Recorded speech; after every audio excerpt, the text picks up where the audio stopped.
Hello everyone, welcome to true IAS and PCS.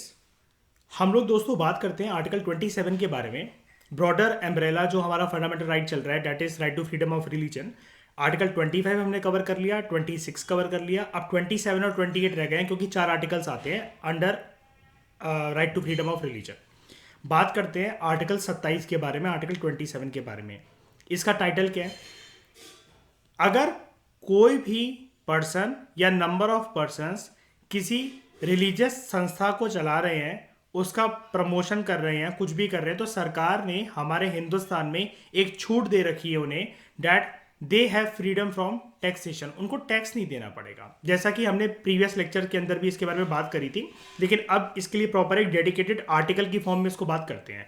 Article 27 ये कहता है कि किसी भी पर्सन को कभी मजबूर ना करा जाए कि उसको टैक्सेस पे करने पड़े अगर वो एक पर्टिकुलर रिलीजन को या रिलीजियस डिनोमिनेशन को, मतलब प्लेस ऑफ वर्शिप को या फिर प्रमोशन ऑफ वर्शिप को या कोई भी धार्मिक स्थल को, किसी भी आश्रम को, मंदिर, गुरुद्वारा, मस्जिद, मोनेस्ट्री, चर्च, ऐसा कोई भी चीज़ अगर वो चला रहा है, ठीक है, अगर वो पर्सन उसको उसकी प्रमोशन में या उसकी मेंटेनेंस के लिए अगर कुछ भी काम करता है, मान लो उसने और भी प्रॉपर्टी लेकर उसको थोड़ा सा और बड़ा करा दिया, बगल का कुछ एक जगह खाली पड़ी हुई थी, उसने पर्सन ने वो भी खरीद के अपने मंदिर मस्जिद वगैरह को उन लोगों ने मिलकर और एक्सपेंड करा दिया, उस आश्रम को थोड़ा सा और बड़ा करवा लिया, तो यानी कि यहाँ पर किसी भी प्रकार का प्रॉपर्टी टैक्स, हाउस टैक्स, ये कुछ किसी भी प्रकार का कोई टैक्स नहीं लगने वाला, जीएसटी वगैरह किसी भी चीज़ के ऊपर। दूसरे शब्दों में अगर हम लोग आसान शब्दों में समझे इस बात को, तो जो स्टेट है, जो नेशन स्टेट है, जो सरकार है, ठीक है, यहाँ पर एक चीज और बोल रखी है कि सरकार, ऐसा नहीं है कि इसकी प्रमोशन और मेंटेनेंस के लिए सरकार पैसा देगी। क्या कभी भी किसी मंदिर, मस्जिद, गुरुद्वारा, चर्च की निर्माण के लिए सरकार पैसे देती है क्या? बताओ, कभी सुना है कि बजट में अंदर के हम इस साल गुरुद्वारे को 25,000 करोड़ रुपए देंगे, मस्जिदों को 30,000 करोड़ रुपए देंगे? ऐसा कभी सुना है आपने किसी बजट एलोकेशन में? बताओ, नहीं ना, ये चीज नहीं होती है। स्टेट जो है ना, it should not spend the public money, क्योंकि वो पैसा किसका है? जो बजट एलोकेशन होती है वो पैसा किसका होता है? जनता का, है ना। और जनता का पैसा कैसे पहुंचता है सरकार के पास? माध्यम क्या है उसका? मीडियम क्या है अर्पित? सरकार क्या करती है? जन टैक्स, टैक्स इंपोज करती है, ठीक है, बाय वे ऑफ टैक्सेशन। तो अगर किसी भी पर्टिकुलर रिलीजन के स्ट्रक्चर या रिलीजन की जनरल प्रमोशन और उसकी मेंटेनेंस के लिए ना, कभी भी, यहाँ पर सौगंधा स्टेट का मतलब है नेशन स्टेट, यानी कि गवर्नमेंट की बात हो रही है यहाँ पर, फिर चाहे वो सेंट्रल गवर्नमेंट हो या फिर वो स्टेट गवर्नमेंट हो, ठीक है। तो सौगंधा कंफ्यूज मत होना कि लक्ष्मीकांत ने जब भी स्टेट दे रखा होता है ना, तो ऐसा मत समझना दैट ये स्टेट वेस्ट बंगाल है, मध्य प्रदेश है, केरला है, कर्नाटका है, नहीं, मतलब जनरली पॉलिटी के अंदर स्टेट को नेशन स्टेट कहा जाता है, ठीक है। Government, central government, state government, ठीक है। तो किसी भी रिलीजन की प्रमोशन या मेंटेनेंस के लिए मतलब सरकार मदद नहीं करेगी, ठीक है। ये जो प्रोविजन है ना, ये एक चीज पर पाबंदी लगाता है, रिस्ट्रिक्शन लगाता है, प्रोविजन लगाता है। ये वाला जो प्रोविजन आर्टिकल 27 का, दिस, ये जो प्रोविजन है, इट प्रोहिबिट्स द स्टेट, कि स्टेट कभी भी किसी भी रिलीजन को as compared to other religion कभी भी फेवर नहीं करेगी, किसी को सपोर्ट नहीं देगी। पेट्रोनाइज और सपोर्ट का मतलब एक ही बात होता है, और पेट्रोनाइज में मतलब थोड़ा सा ये होता है कि ऐसे सपोर्ट करना कि थोड़ा सा मेंटेनेंस के लिए पैसे दे देना, मेंटेनेंस के लिए पैसे दे देना, ये वाला काम स्टेट नहीं करेगी, ठीक है। दिस मीन्स दैट जो टैक्सेस हैं they can be use for the promotion and maintenance of all the religion. ध्यान से सुनना, किसी भी एक रिलीजन को दूसरे रिलीजन से डिस्क्रिमिनेट करते हुए किसी को फेवर, पेट्रोनाइज या सपोर्ट नहीं मिलेगा। अगर अगर टैक्सेस को यूज करना है अगर सरकार को, तो फिर सरकार कुछ ऐसा प्रावधान बनाए कि फिर सभी रिलीजन की मेंटेनेंस मतलब हो सके, धार्मिक स्थलों की, और वो करके किसी में फिर भेदभाव ना हो। समझ गए? यहां पर इसका सिंपल सा मीनिंग दोस्तों ये है, Hinduism, Islam, Sikhism, Christianity, Jainism, Buddhism, etcetera, सरकार की अगर कोई भी आइडियोलॉजी है ना, leftist ideology, rightist ideology, religious terms में कोई आइडियोलॉजी, सरकार ये ना सोचे कि हम ना इसको फेवर करते हैं, इसको फेवर करते हैं, इसको फेवर करते हैं और बाकियों को इग्नोर कर दिया। नहीं, आर्टिकल 27 के इंटरप्रिटेशन ध्यान से समझो। सरकार कभी भी एक रिलीजन को दूसरे रिलीजन से सब दूसरे रिलीजन के कंपैरिजन में किसी एक रिलीजन को ज्यादा फेवर, पेट्रोनाइज और सपोर्ट नहीं कर सकती है। टैक्सेस को अगर यूज करना ही है, अब पैसे सरकार खुद तो क्रिएट करेगी नहीं, पैसे डेफिसिट फाइनेंसिंग मतलब प्रिंटिंग ऑफ करेंसी नोट्स, इससे तो कभी भी सरकार सपोर्ट करेगी नहीं किसी को भी। सरकार के पास हमेशा किसी भी चीज के लिए जो जेब खर्ची होती है वो जनता का पैसा होता है, that comes through way of taxation, चाहे वो डायरेक्ट टैक्स हो चाहे वो इनडायरेक्ट टैक्स हो।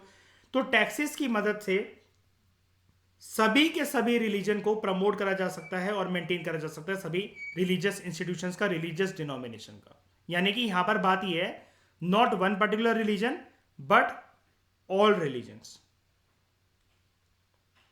ठीक है, ये जो प्रोविजन है एक चीज के ऊपर पाबंदी और लगाता है, this provision prohibits only levy of a tax and not fee. यानी कि टैक्स नहीं देना पड़ेगा रिलीजियस डिनोमिनेशन को, ये तो आर्टिकल 27 की टोन ही है। ये देखो, freedom from taxation for the promotion of religion और maintenance of a religious denomination. लेकिन किसी भी प्रकार की अगर फी देनी है तो वो देनी पड़ेगी। अब ये डिपेंड करता है कि वो रिलीजियस डिनोमिनेशन किस प्रकार की एक्टिविटी कहीं कंडक्ट करवा रहे हैं, कुछ भी कंडक्ट करवा रहे हैं। अब यहाँ पर मैं फी का मतलब बता दूं, एक नेचर बता देता हूँ फी का जनरली, अगर आप कंफ्यूज हो रहे हो कि सर ये बताना जरा ये फी क्या होती है रिलीजियस डिनोमिनेशन की डाउट, इसका कोई एग्जाम्पल दो। तो देखो कैसे, फॉर एग्जाम्पल मान लो शाइनी के किसी एक पर्टिकुलर जगह पर कोई एक धार्मिक संस्था वाले कोई प्रोग्राम आयोजित करवाना चाहते हैं। ठीक है, उनको एक मैदान चाहिए बहुत बड़ा सा, कोई रैली करने के लिए या किसी भी चीज़ का कोई बहुत बड़ा कोई महोत्सव है उसके लिए। ठीक है, अब उसको एक दिन को बोरो करने के लिए जितना पैसा बनता है, वो मान लो कोई मैरिज गार्डन हो सकता है, ठीक है, या कुछ भी हो सकता है। तो उसके लिए जो बंदा वहां पर जो ओन कर रहा है उसको, या अगर वो सरकारी ज़मीन भी है तो एक दिन का कुछ रेंट तो होता ही होगा ना। इतने सारे लोग आएंगे, रुकेंगे, प्रोग्राम आयोजित होगा, वो होगा। ऐसे तो फिर अगर अर्पित ये फी वाला प्रोविजन ना हो तो मुझे एक बात बताओ सौगंधा, ये तो फिर कोई भी धार्मिक संस्था किसी भी ब्लॉक में, मोहल्ले में, किसी के घर तक भी घुसे चले आए, कि कोई टैक्स नहीं लगना, कुछ भी लगना। जिस भी पार्क के ऊपर पता चला कोई बच्चे क्रिकेट खेल रहे हो, वहां पर जाके रैलियां होने लग गई, परमिशन लेनी पड़ती है। And if there is a fee in that particular region और एरिया तो वो इनको देनी पड़ेगी। टैक्सेस जो होते हैं, जो इनका परमानेंट स्ट्रक्चर है, गुरुद्वारा, मंदिर, मस्जिद, आश्रम, कोई मोनेस्ट्री, चर्च, टैक्सेशन से निजात मिली हुई है, उससे फ्री है, लेकिन फी देनी पड़ेगी अगर कभी भी किसी चीज की प्रमोशन या मेंटेनेंस के लिए कुछ भी अगर कुछ ऐसा सरकार की तरफ से अगर इंपोज होती है कि इसके लिए इतनी पर्टिकुलर फी देनी पड़ेगी तो वो देनी पड़ेगी। मानते हो आप इस चीज को? एक एक बात और बता देता हूं, जैसे मान लो कोई एक यात्रा निकल रही है यार पे, ठीक है, इमेजिन करो कोई एक यात्रा निकल रही है। धार्मिक संस्था ने ये बोला कि बहुत सारे लोग हिंदुस्तान के अलग अलग कोनों से आएंगे और यात्रा निकलेगी, आप कृपया इस रास्ते से या इस हाईवे से, इस एक्सप्रेसवे से बाकी गाड़ियों का जो चाल चलन है उसको थोड़ा सा मोड़ दो, उसका उनका रुख मोड़ दो। सारी गाड़ियां अगर यहां से आ रही हैं ऐसे ऐसे करके तो उनको ऐसे ना करके यहां से मोड़ दो। ये जगह हमारी टोटली तरीके से फ्री कर दो, ये रास्ता, ये गली मोहल्ला टोटली फ्री कर दो। अब जो प्रशासन को जो असुविधाएं जो होंगी तो उसके लिए पुलिस वाले या सीआरपीएफ के जवान या जो भी तैनात करना पड़ा, बस एक इमेजिन करो सिचुएशन को। तो सरकार ने बोला या उस जगह के लोकल प्रशासन ने बोला कि इतनी फी लगेगी इसके लिए, तो वो तो देनी पड़ेगी ना।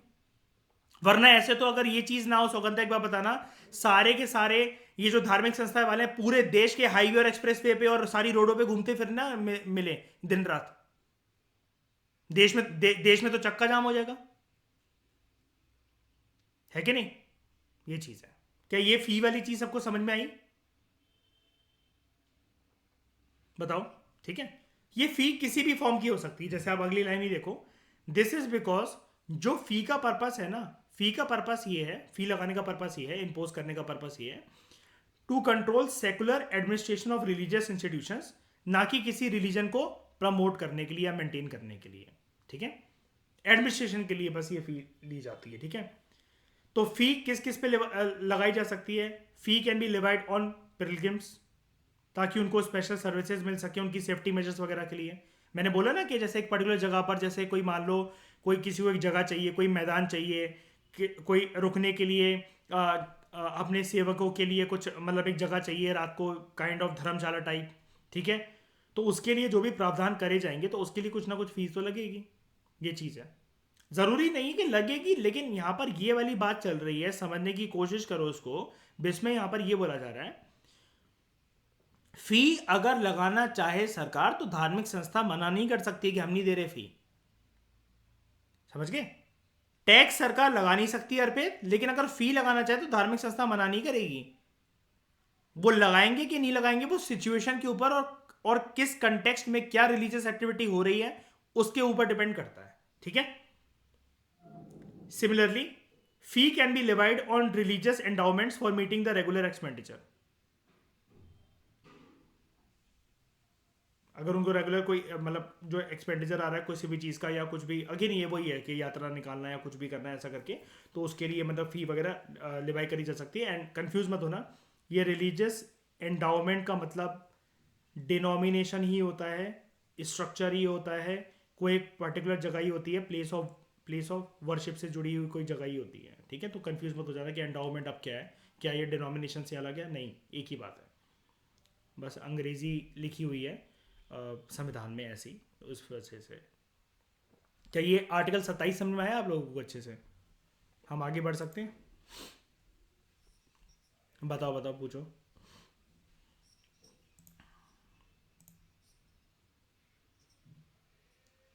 गवर्नमेंट इसको कंट्रोल ऐसे करता है क्योंकि वहाँ पर ऐसा ये चीज़ होती है कि जहाँ पर जिन रिलीजियस इंस्टीट्यूशंस में मान लो कि मनी का इनफ्लो मान लो बहुत ज़्यादा होता है ना, तो उसको तो टेम्पल का एडमिनिस्ट्रेशन कंट्रोल करता है।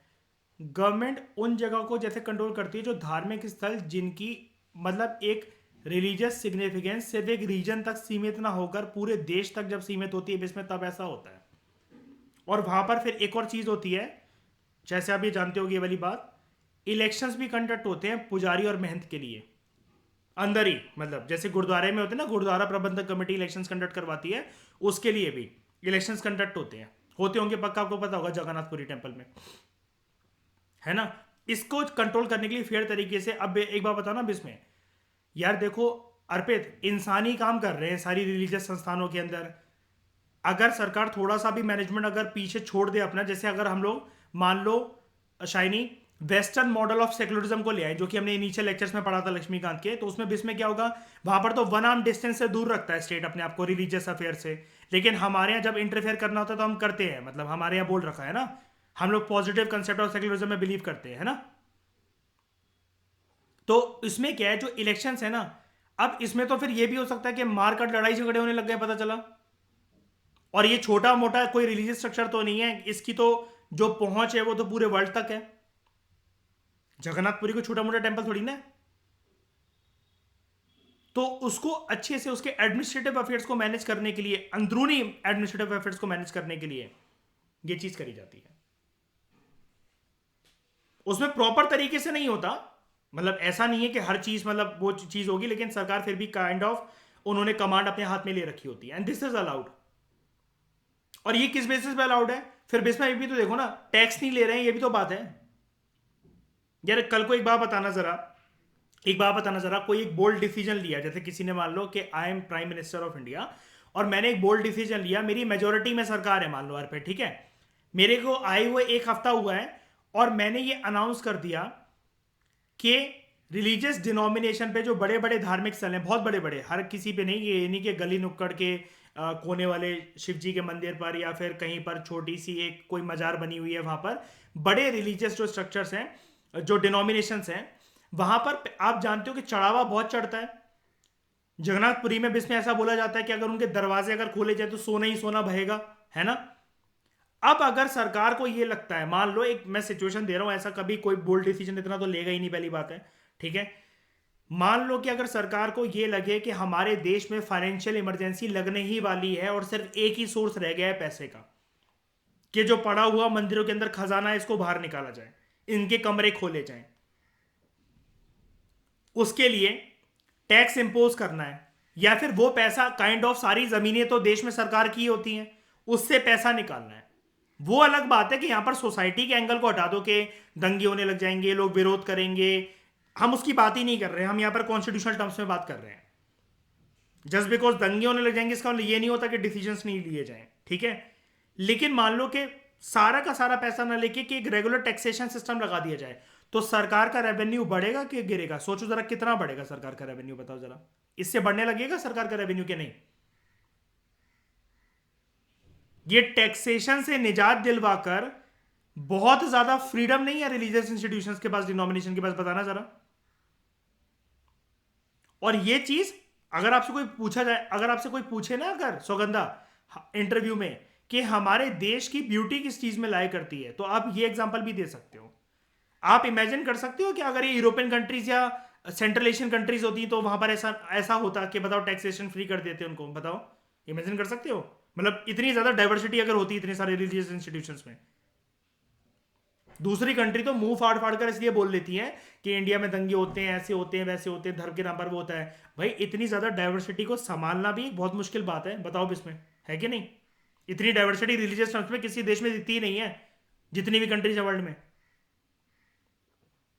और उसमें से भी हमने टैक्सेशन फ्री करके बहुत ज्यादा राहत नहीं दे रखी है अर्पित, बताना जरा रिलीजियस डिनोमिनेशंस को,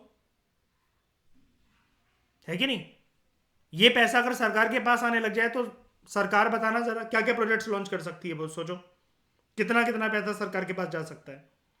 लेकिन इसको इसको छेड़ने के लिए अर्पित आप जानते हो ना, बहुत मतलब क्या कहते हैं, दम चाहिए, गर्दन और इरादे काफी मजबूत चाहिए इसके लिए भी, इसमें नहीं सरकार नहीं, क्योंकि पता है क्योंकि सरकार को क्या लगेगा, अब के लिए तो हम आ गए हैं, 4 साल जैसे ही खत्म होंगे आगे, और जो चौथे 4 साल और बचे हैं उसके बाद कभी नहीं दिखेंगे हम। ये बोल्ड डिसीजंस की वजह से होता है, मतलब वो करके। लेकिन अब धर्म के नाम पर तो फिर बहुत ज्यादा वोट बटोरे जाते हैं ना। हमारे रिलीजन एक बहुत बड़ा एंगल है वोट बैंक पॉलिटिक्स का हमारे देश में, बताओ। Apart from money and muscle power, सब लोग एग्री करते हो इस बात पे?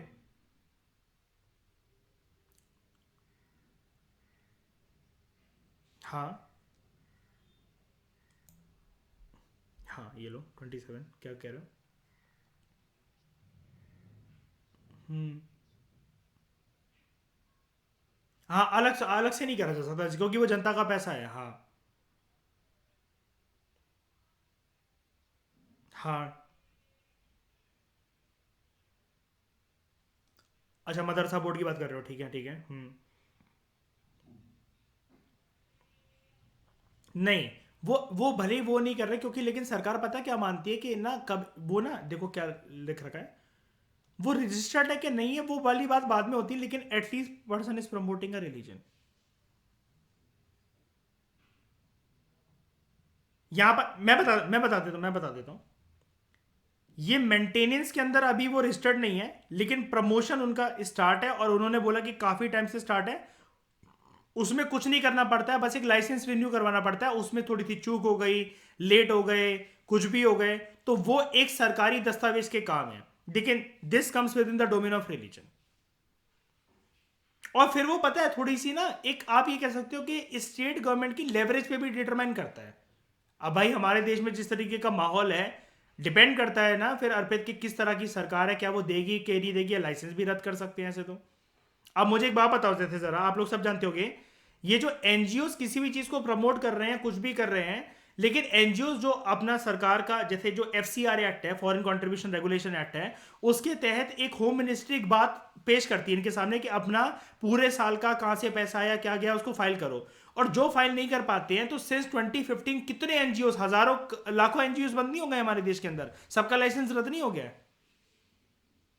ये चीज है, मतलब सरकार अगर करने पे आए यार पे तो वो कर सकते हैं, बस वो करते नहीं है। अब इसके पीछे बहुत सारे अलग अलग एंगल हो सकते हैं, बस बात ही है।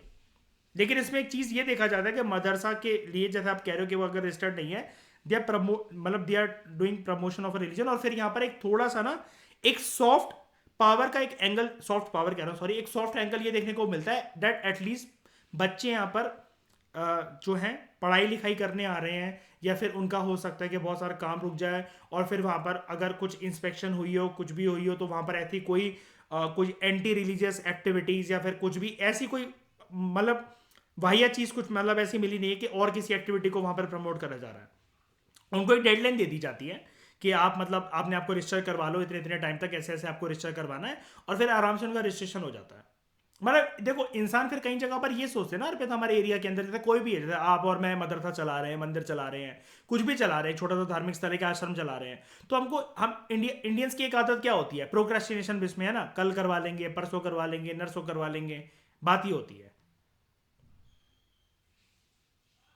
ठीक है। और हर चीज में फिर इसमें अर्पित एक रिलीजियस एंगल आ जाता है, फिर एकदम से अगर तोड़ा फोड़ी करने अगर ये लग जाओ तो फिर वो धार्मिक मुद्दा बन जाएगा, हो सकता है दंगे होने लग जाए फिर उस एरिया में। बात ये भी होती है। बात सबसे बड़ी यही है, मतलब देखो, अब ये पॉलिटी की बुक ऑब्वियसली बातें मेंशन नहीं करेगी, लेकिन हम जानते हैं ना रियल ग्राउंड्स में चीजें कैसे वर्क करती हैं। अब जैसे एक बार बताना जरा, अब किसी एक जगह को, जैसे मतलब मान लो कि अभी ये बात चल रही है कि करोल बाग में जो हनुमान जी का जो मंदिर है दिल्ली के अंदर, जो कि आपको बजरंगी भाईजान में देखिएगा, वो जो छाती फाड़ कर खड़े हुए हैं हनुमान जी, इसमें राम सीता लक्ष्मण जी हैं, तो ये जो मंदिर है, तो उसको बोला जा रहा था कि थोड़ा सा साइड कर दो, क्योंकि रोड में ना क्या होता है, वो मुड़कर आना पड़ता है लोगों को, तो वो बीचों बीच बन रखा है। जिस टाइम पर वो बना था तो वो ऐसे ही बना दिया गया था।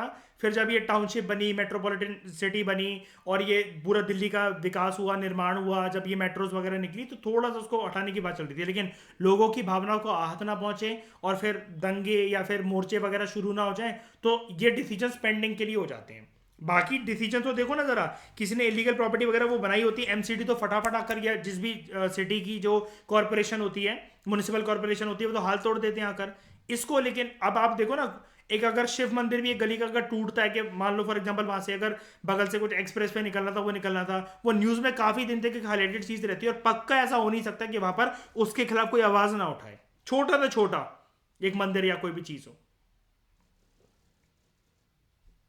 ये चीज है।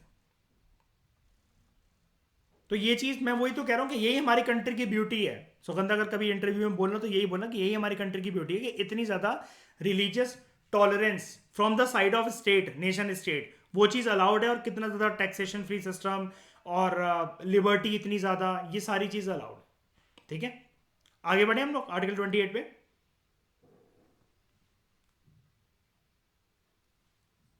आर्टिकल 28 अरबे डाउट क्लियर हो गया।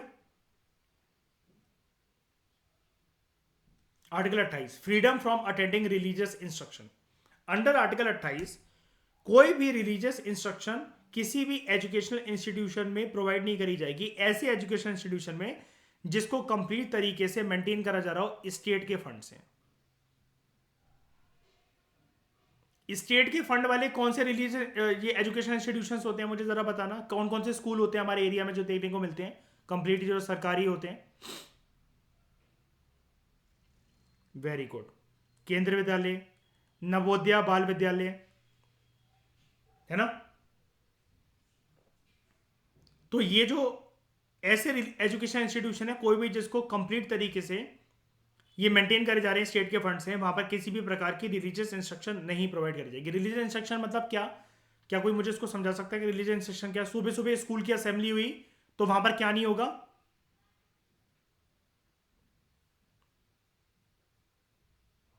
हाँ मंत्र उच्चारण, गीता रामायण के पता चला पाठ होने लग गए, है ना, गुरबाणी होने लग गई, कोई कुरान के कोई क्या कहते हैं आयत सुनाई जा रही है, गीता के श्लोक सुनाए जा रहे हैं, महाभारत की कोई कथाएं सुनाई जा रही है, नहीं।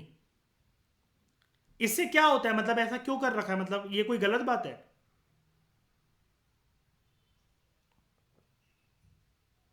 नहीं नहीं नहीं, मतलब मान लो सारे चल रहे हैं, मान लो कि चलो 2.5 घंटे असेंबली चलेगी, सारे रिलीजन के चलेंगे वहां पर, जितने स्कूल में बच्चे हैं सबके रिलीजन की लिस्ट बनाई और सारे चलेंगे थोड़े थोड़े आधे आधे घंटे को। इसमें जैद दिक्कत क्या है बताना जरा, सुगंधा क्या दिक्कत है इस चीज के अंदर। सोच के देखो, अगर आपसे इंटरव्यू में पूछ लें क्या बोलोगे।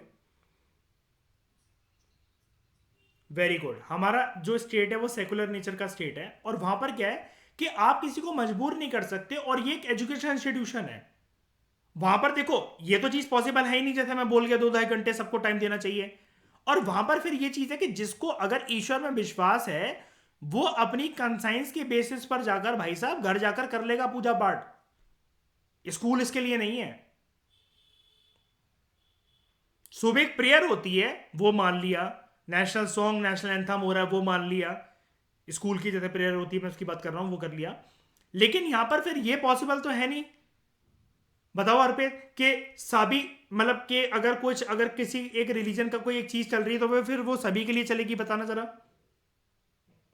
सारे रिलीजन को चलेगी? स्कूल में इतना टाइम तो होता नहीं है नेशनल असेंबली में, बच्चे तो गिर पड़ेंगे धूप में जाकर बेहोश होकर, है ना? बहुत सारी चीजों को सोचते हुए ये वाली चीज बताई गई है।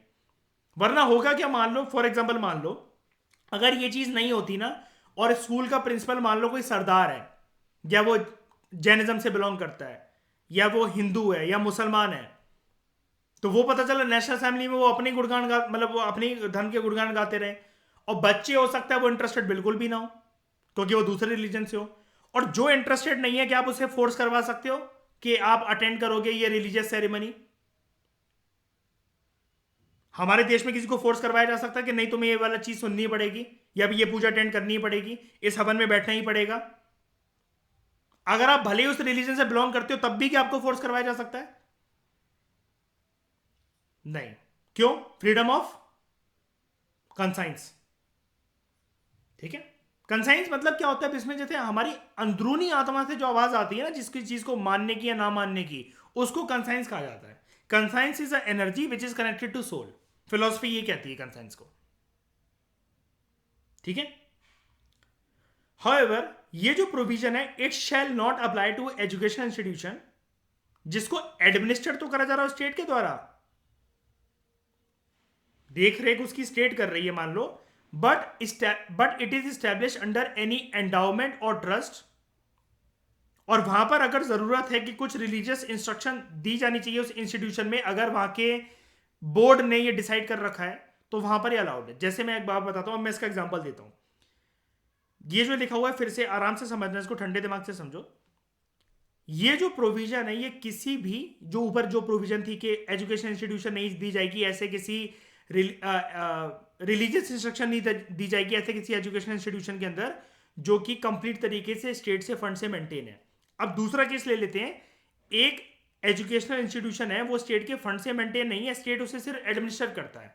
एग्जाम्पल पहले मैं इतने पार्ट का देता हूं कि जिसको स्टेट एडमिनिस्टर करता है, दिल्ली यूनिवर्सिटी। कौन एडमिनिस्टर करता है इसे? सरकार। सरकारी यूनिवर्सिटी है। ठीक है?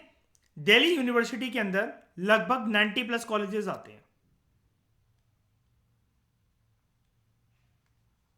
ओके? कोई कुछ बोल रहा है क्या?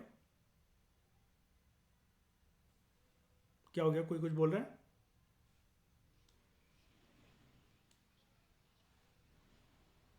जो आप कह रहे हो जैसे सरस्वती वंदना होती है वो बिल्कुल आएगा। चल, वो वहां तक, वो वहां पर चल क्यों रहा होता है स्कूलों के अंदर? क्योंकि कोई विरोध नहीं कर रहा उसका। और एक और बात होती है, एक बात और बताता हूँ। सरस्वती वंदना चलती है, हनुमान चालीसा भी सुनी है मैंने कहीं स्कूलों के अंदर, अपने स्कूल के अंदर नहीं, मतलब आसपास के एरिया में सुबह सुबह स्कूल है मेरे घर के आसपास, तो वहाँ प्रेयर वगैरह होती है। तो एक स्कूल है हमारे यहाँ पर, लॉरेंस पब्लिक स्कूल, वहाँ पर हनुमान चालीसा वो हर ट्यूसडे को करवाते हैं। अब वहाँ उसमें सरदार भी बैठते हैं। अब कुछ कुछ ये भी कह सकते हैं कि ऐसा होगा कि अर्पित के कोई मुसलमान नहीं होगा उस स्कूल के अंदर, कोई स्टूडेंट नहीं होता हो, मतलब कोई ना कोई तो हो गई, है ना? लेकिन एक बात बताता हूँ, अगर ध्यान से सुनना अनुज मेरी बात, अगर बच्चे ने ये बोला कि मैं क्लासरूम में जा रहा हूं मुझे नहीं सुनना, तो उस पर कोई चांटा या मुर्गा बनो या ऐसा कुछ नहीं कर सकता कोई। अब समझ में आई मेरी बात? नहीं नहीं, वो पब्लिक स्कूल ही है, वो सॉरी वो प्राइवेट स्कूल ही है। लेकिन वहां पर क्या है कि जैसे ये बज रहा है, जैसे मान लो, और कोई एक मान लो एक सिख लड़का बैठा हुआ है, सरदार सरदार बैठा हुआ है कोई लड़का, ठीक है, ये लड़की, उन्होंने बोला हमें समझ में नहीं आती हनुमान चालीसा, हम नहीं बैठेंगे इसमें। प्रिंसिपल मुर्गा बनवाकर चाटा मारकर उनको ये जबरदस्ती नहीं करवा सकता, जेल चला जाएगा वो, और डायरेक्ट बच्चा सुप्रीम कोर्ट जा सकता है। समझ गए ये वाली चीज? समझ गए? तो जो सरस्वती वंदना है कुछ भी होती है, अब जैसे बड़ी सारी ऐसी चीजें होती है कि कोई सरस्वती महोत्सव है या कोई गणेश चतुर्थी है, अब स्कूल के अंदर प्रोग्राम आयोजित कर रहा हुआ है, लेकिन आप किसी को भी फोर्स नहीं कर सकते कि आपको ये सुनना पड़ेगा या ये करना ही पड़ेगा। और एक और बात, एक और बात, अगर आप खुद भी उस रीजन से बिलोंग करते हो तब भी आपको कोई फोर्स नहीं कर सकता। क्यों? क्योंकि क्या right to freedom of religion के अंदर, मुझे एक बात बताओ, मैंने जैसा कि बताया आपको प्रीवियस लेक्चर्स के अंदर, अथीस्ट को पावर है कि नहीं है? नास्तिक को अथीस्ट ही बोलते हैं ना, मैं गलत तो नहीं बोल रहा? अथीस्ट ही बोलते हैं ना इनको, नास्तिक को। हाँ, तो इनको क्या पावर है कि नहीं है? पावर इन द सेंस कह रहा हूँ, सॉरी, पावर कह रहा हूँ, एक्सट्रीमली सॉरी। इनको ये राइट है कि नहीं है कि मतलब हमें नहीं होना, इसको अटेंड नहीं करना? क्या कोई मारेगा उनको? भले वो उस रिलीजन से बिलोंग करते, उसके मम्मी पापा हो सकता है मंदिर के संत महात्मा हो, मौलवी हो, लेकिन वो क्या, मेरा तो इंटरेस्ट ही नहीं है, तो क्या कोई फोर्स करेगा क्या? नहीं, ये चीज है। तो अब अनुज डाउट क्लियर हो गया वाली चीज क्यों होती है? ठीक है, अब देखो मैं आगे बताता हूँ। कोई बात नहीं, ये सारी चीज़ें आपके डाउट ना बिल्कुल एक्सेप्टेबल हैं, and I respect these doubts. वो इस वजह से क्योंकि ये अगर आप यहाँ पर पूछोगे ना, और एक कॉन्स्टिट्यूशनल लॉ की टर्म्स में और एक साइंटिफिक मैनर में अगर हम इसके ऊपर डिस्कशन करेंगे ना, तो ऐसी चीज़ों के ऊपर क्या होता है कि अर्पित ये इंटरव्यू में बहुत प्रवोक करते हैं जो इंटरव्यूअर्स होते हैं, ताकि वो जान सकें कि आपके अंदर आपकी सोच किस प्रकार की है, धर्म के मामले में या किस मामले में आप बोल्ड डिसीजन ले रहे हो, या एक्सट्रीमिस्ट ग्राउंड पे बात कर रहे हो, या आपके अंदर टॉलरेंस है सभी रिलीजन्स को लेकर, कि आपको कानून की पहचान है कि नहीं है, बिल्कुल कि आप हवा में बातें करे जा रहे हो, ऐसा नहीं वैसा होना चाहिए। अब बहुत सारी बातें ऐसी होती हैं कि धर्म के मामले में ऐसा नहीं वैसा होना चाहिए, कि आपके ओपिनियन से ज्यादा कॉन्स्टिट्यूशन के प्रोविजंस मैटर करते हैं उस सेंस में। ठीक है? तो however this provision shall not apply to an education institution जिसको एडमिनिस्टर करा जा रहा है स्टेट के द्वारा। दिल्ली यूनिवर्सिटी को गवर्नमेंट चलाती है, ठीक है? लेकिन यहां पर जो 90 प्लस कॉलेज हैं, उनमें से जैसे एक कॉलेज है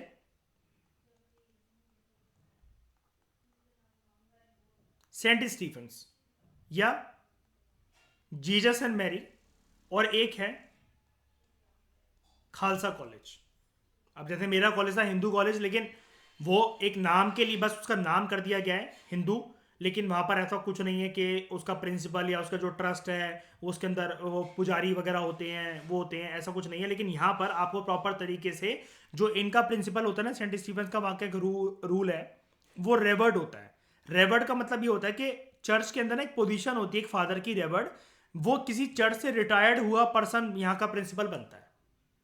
दिल्ली की किसी चर्च या कहीं से भी अगर बाहर से भी बुला रहे, तो जैसे जब मैं हिंदू कॉलेज में था उस टाइम पर जो सेंट स्टीफेंस के जो प्रिंसिपल थे उनका नाम था रेवर्ड थॉमस वेल्सन थम्पू। रेवर्ड थॉमसन वेल्सन थम्पू, ठीक है? ऐसे जीसस एंड मैरी में होता है। और खालसा का भी एडमिनिस्ट्रेशन कुछ इसी प्रकार से, यानी कि ये आप समझ पा रहे होगे, ये दोनों क्रिश्चियन बेस्ड कॉलेजेस और ये सरदारों वाला कॉलेजेस, कुल मिलाकर ऐसा अगर मैं बोलूँ तो। अब ध्यान से सुनना मेरी बात, ये तीनों कॉलेज कौन सी यूनिवर्सिटी के ब्रॉडर एम्ब्रेला के अंदर है? दिल्ली यूनिवर्सिटी। दिल्ली यूनिवर्सिटी को एडमिनिस्टर कौन कर रहा है? Administer state government. इन कॉलेजेस की लेकिन जो फंडिंग है ना, ये फंडिंग सरकार नहीं दे रही है, ये इनका खुद का एंडोमेंट और जो इन्होंने ट्रस्ट बना रखा है, ये उससे अपने आप को मेंटेन कर रहे हैं। और अगर ये डिसाइड करे कि हमें अपने धर्म की रिलीजियस इंस्ट्रक्शन अगर देनी है, तो ये अपने इंस्टीट्यूशन में दे सकते हैं, बिल्कुल दे सकते हैं। अब यहां पर क्या होता है, हर आई थिंक हर फ्राइडे को, यस हाँ, हर फ्राइडे को या मंडे को बाइबल के कुछ लेसन्स होते हैं। अंदर इन्होंने एक छोटा सा चर्च रूम भी बना रखा है। अब ये चीज अलाउड है, लेकिन अगर वो church based instruction, Bible based instruction अगर कुछ चल रही है, अगर हम लोग हैं, हम में से कोई भी अभी इस लेक्चर में क्रिश्चियन नहीं है, ठीक है? हम में से अभी जितने लोग यहाँ पर बैठे होंगे क्रिश्चियन नहीं, और मान लो कि हम सब लोग ना क्लासमेट्स हैं, सेंट स्टीफेंस कॉलेज के अंदर है, ठीक है? तो मुझे एक बात बताओ, क्या हमारे लिए इस सोमवार को या शुक्रवार को, मंडे और फ्राइडे को, क्या ये जरूरी है कि हम इसको अटेंड करें? बताओ, बोलो। नहीं। और मान लो अगर हम सारे क्रिश्चियन होते भी तो हमारे लिए कंपल्शन है क्या? नहीं। लेकिन इस कॉलेजेस की काफ़ी ज़्यादा बैंड बजती रहती है, कोर्ट तक, हाई कोर्ट तक कई बारी बात पहुंचती रहती है। ये कॉलेज के मतलब काफ़ी ज़्यादा नियम स्ट्रिक्ट रहते हैं, और थोड़ा सा धर्म को प्रमोट करने की दिशा में मतलब ये कॉलेज बहुत आगे बढ़ता रहता है। ठीक है, काफ़ी बताया जाता है, जैसे फॉर एग्जाम्पल मान लो कि एक बच्चे को एक मैगजीन एडिटर का काम दिया है इस कॉलेज का, उसने कुछ गलती कर दी तो उसको सस्पेंड कर देता है यहाँ का प्रिंसिपल। तो हाई कोर्ट में फिर बच्चे जाते हैं, बहुत बार इसका केस हाई कोर्ट में जा चुका है इसका, और हाई कोर्ट की जज फिर फटकार लगाते हैं यहाँ के प्रिंसिपल को बहुत ज़्यादा। मतलब out of the entire Delhi university के 90 कॉलेजेस के अंदर सेंट स्टीफन्स के अंदर मतलब देखने को ऐसा लगता है that they are promoting Christianity. ठीक है, इसका नेचर ही ऐसा है, और कई बार हाई कोर्ट से फटकार लग चुकी है इनको। ठीक है,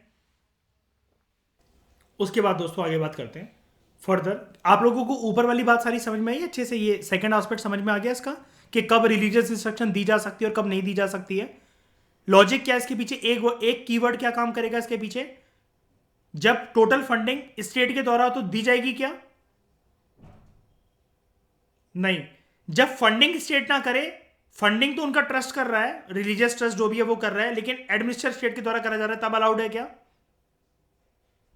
ठीक है, तो ये वाली बात याद रखना। छोटा देखो माइन्यूटली पढ़ना पड़ता है इतना, वरना फिर आप सब चीजें मिक्स हो जाएंगी, भूल जाओगे। पॉलिटी सिर्फ कंसेप्ट्स के बेसिस पर सारे क्वेश्चन सॉल्व हो सकते हैं, क्योंकि आप पॉलिटी के कोई भी क्वेश्चन उठाकर देखोगे ना 2017 के बाद से यूपीएससी में सारे क्वेश्चन इकोनॉमिक्स और पॉलिटी के एप्लीकेशन बेस्ड क्वेश्चन होते हैं। कभी भी मिल तो देखो, पॉलिटी का नेचर ऐसा है कि लोग कहते हैं Laxmikant is more than enough. उसके पीछे एक नॉर्मल सा लॉजिक है कि भैया आप संविधान और संविधान के आर्टिकल को कैसे चेंज कर लोगे। हिस्ट्री भी सेम ऐसे ही है कि बाबर बाबर ही रहेगा, अकबर अकबर ही रहेगा, अलाउद्दीन खिलजी अलाउद्दीन खिलजी ही रहेगा। सिमिलरली आर्टिकल 28 ही रहेगा। लेकिन एप्लीकेशन पूछने में यूपीएससी ज्यादा इंटरेस्टेड है 2017 के बाद से, और ये अब एप्लीकेशन बढ़ती ही चली जा रही है, बढ़ती ही चली जा रही है। जिसने कहते ना between the words with in the lines अगर रीड नहीं करा अगर उसने, तो उसका निकलना मुश्किल है प्रीलिम्स की स्टेज को क्रॉस करना। उसके बाद फर्दर एक बात और है यहां पर इंपॉर्टेंट, ध्यान से सुनना। No person attending any education institution recognize by the state. ठीक है, कोई भी ऐसे एजुकेशन इंस्टीट्यूशन है जिसको स्टेट ने रिकॉग्नाइज करा है, या फिर अगर उसको, ध्यान से सुनना, या तो उसको स्टेट ने, मैं इसको ब्लू कलर से मार्क करता हूं जरा, स्टेट ने उसको रिकॉग्नाइज करा है, नंबर 1 कीवर्ड ये, या उसको एड मिल रही है, मदद मिल रही है किसी भी टर्म्स में, पैसों वगैरह की टर्म्स में स्टेट फंड से। अब स्टेट फंड से मिल रही है तो पैसों की टर्म्स में मिल रही है।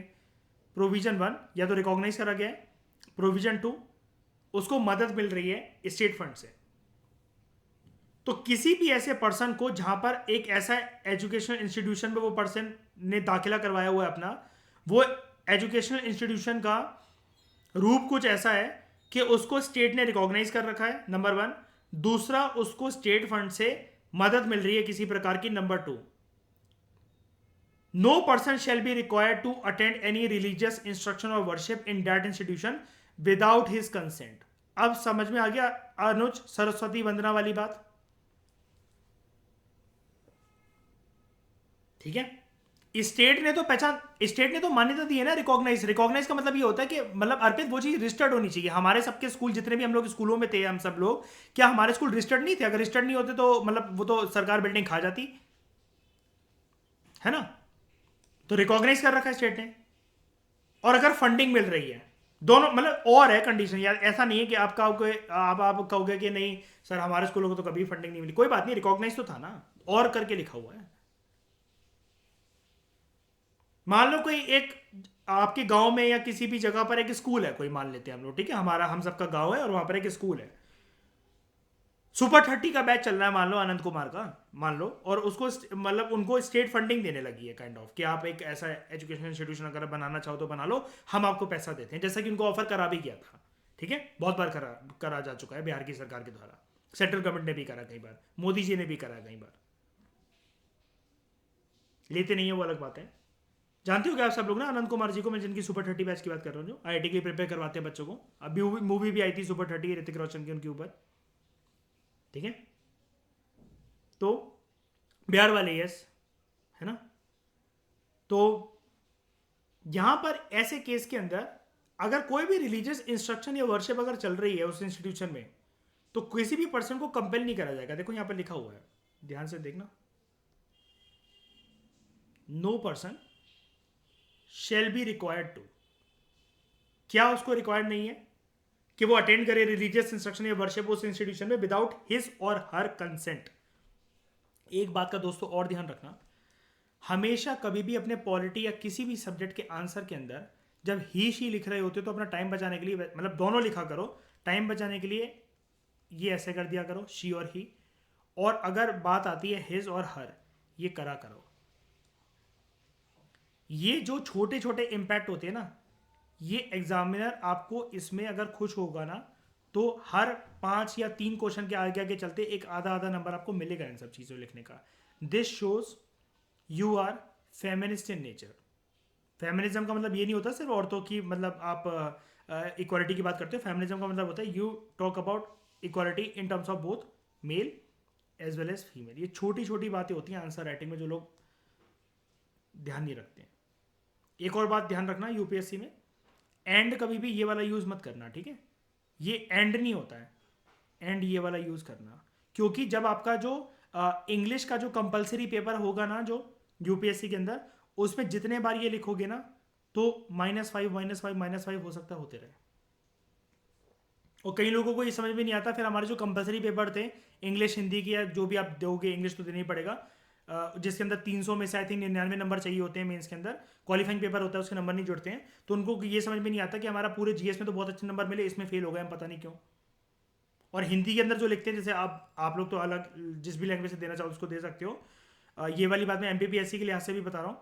हिंदी के अंदर कभी भी डॉट नहीं मारी जाती सेंटेंस के एंड में, पूर्ण विराम लगता है, ये ऐसा डंडा, पूर्ण विराम।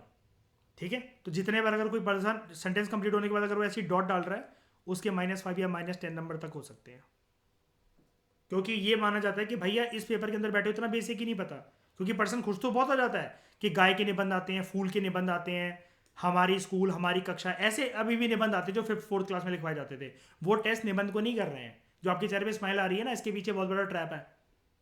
वो ये सब छोटी छोटी बारीकी चीज़ों को चेक करते हैं। डेट इज जो लिख कर आते हो वो आप लिख सकते हो ऐसे करके, लेकिन एंड मत लिख कर आओ ये वाला कभी भी। बिकॉज को कभी भी ऐसे करके लिख कर बताओ, मतलब अवॉइड दिस व्हाट्सएप लैंग्वेज, पूरा प्रॉपर लिखना पड़ता है उसके अंदर। टेक्नोलॉजी को कभी भी अगर जितने बार एग्जाम में अगर लिखोगे अगर ऐसे करके, आपके नंबर कटेंगे।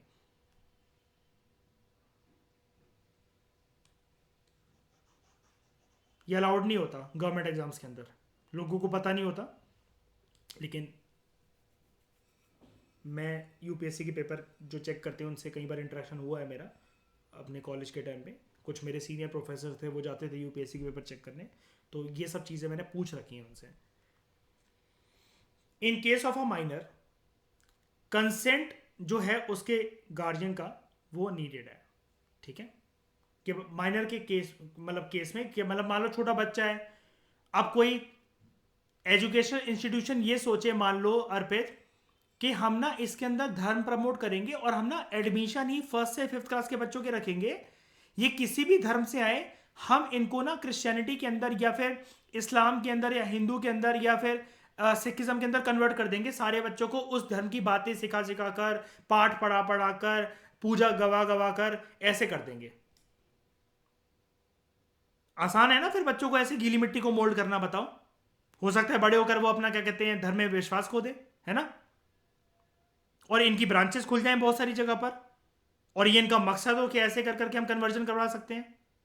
इन सारी चीजों से बचने के लिए आपको परमिशन लेनी पड़ेगी गार्जियन से। और बच्चे भी आजकल के कम हरामी थोड़ी ना, बच्चे तो घर पे आके बताएंगे नहीं यार, पहले वो करके वो स्कूल में ना प्रेयर होती है और ऐसा ऐसा गवाया जाता है। और अगर परमिशन ना लो फिर तो आप जानते हो बेसमें बस अगले दिन पेरेंट्स पहुंच जाए। क्यों जैद? स्कूल कॉलेज के बाहर जाके अगले दिन हो जाए लाहौल बिला वक्त।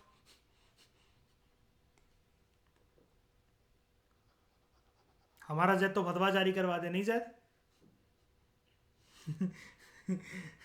आर्टिकल मेरे बच्चों को बनवाओगे हैं? अस्तगफिरुल्लाह। आर्टिकल 28। आर्टिकल 28 4 तरह के एजुकेशनल इंस्टीट्यूशंस में डिस्टिंग्विश करता है।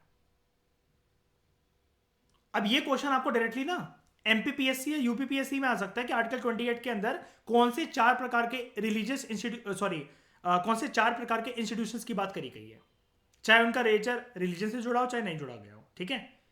यहां पर लेकिन बात ये ध्यान रखना, हम आर्टिकल 28 को पढ़ रहे हैं, लेकिन हम आर्टिकल 28 जो कि कैटेगरी है वो broader category right to freedom of religion है। धर्म को यहां पर हम लोग धार्मिक इंस्टीट्यूशन को किससे जोड़ रहे हैं, एजुकेशनल इंस्टीट्यूशन से। तो ये याद रखना, पहली कैटेगरी आर्टिकल 28 के अंदर कौन से एजुकेशनल इंस्टीट्यूशन की बात हो रही है, ऐसे एजुकेशनल इंस्टीट्यूशन जिसको कंप्लीट तरीके से स्टेट के द्वारा मेंटेन करा जा रहा हो। दूसरा, ऐसे एजुकेशनल इंस्टीट्यूशन जिनको एडमिनिस्टर करा जा रहा हो स्टेट के द्वारा,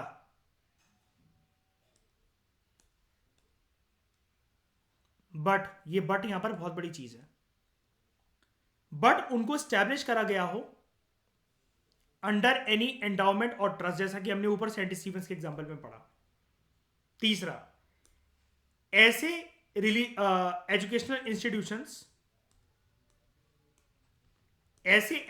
इंस्टीट्यूशंस जिनको रिकॉग्नाइज करा गया हो स्टेट के द्वारा। ये जितने मैं मार्क कर रहा हूं कीवर्ड्स हैं ये सारे के सारे आपके, इनको भूलना नहीं है बिल्कुल भी।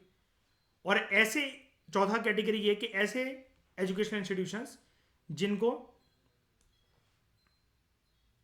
फंडिंग मिलती हो स्टेट से। तो अगर हम लोग बात करें ये ए वाले पार्ट की, ऐसे इंस्टीट्यूशंस जो कि कंप्लीट तरीके से मेंटेन है स्टेट के द्वारा, religious instruction is completely prohibited. While in B, सिर्फ एडमिनिस्टर कर रहा है स्टेट उनको, लेकिन वो स्टैब्लिश करे गए एक उस रिलीजियस इंस्टीट्यूशन के ट्रस्ट के द्वारा। रिलीजियस इंस्टीट्यूशन ने एजुकेशन इंस्टीट्यूशन सेटअप कर दिया, एडमिनिस्टर सिर्फ उनको स्टेट कर रहा है। सेंट स्टीफेंस का एग्जांपल जैसे हमने पढ़ा, खालसा, जीसस एंड मैरी। ऐसी एक और एग्जांपल दे सकते हैं हम लोग उसका, क्या नाम है उसका, जामिया मिलिया इस्लामिया यूनिवर्सिटी। ठीक है,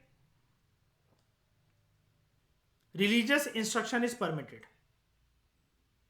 उसके बाद सी और डी, जिनको रिकॉग्नाइज करा गया और जिनको एड मिलती है स्टेट से, religious instruction is permitted on a voluntary basis. मर्जी है आपकी। ये सारे जितने मैंने रंग बिरंगी चीजें बनाई है ना, ये केक नहीं बनाया मैंने, ये आपके कीवर्ड्स हैं सारे के सारे इसके अंदर। क्या ये पूरा का पूरा आपको right to freedom of religion समझ में आया अच्छी तरीके से? बता दो मुझे।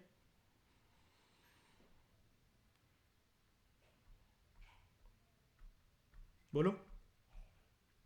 तो इस डिस्कशन में फिलहाल लेते हैं दोस्तों। Thank you very much for discussion.